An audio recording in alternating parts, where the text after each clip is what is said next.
everyone! After po naming makagaling po ng Baguio, dumiretso po kami dito sa Thunderbird, dito po sa La Union. Dito po kami mag-i-stay ng one night. Ayan, itur ko po kayo dito sa Thunderbird Resort.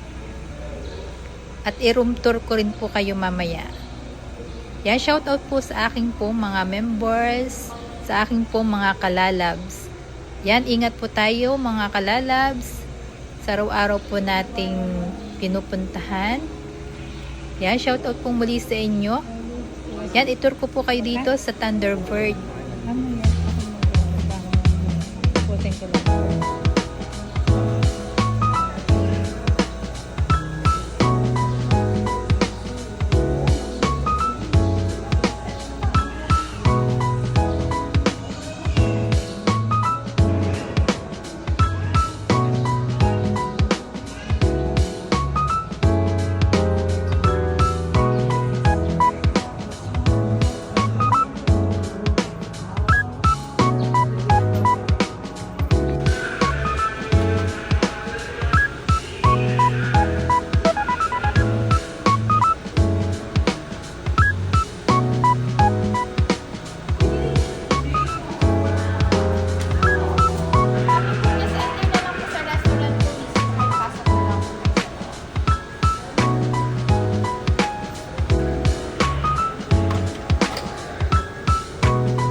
kami mag-stay ng one night. Yan, shoutout po muli sa inyo dyan. Salamat po sa mga nanonood po ng aking po mga videos. Kung bago lang po kayo sa aking channel, paki-subscribe po at paki-like, share ang aking po mga videos. Thank you so much and God bless po.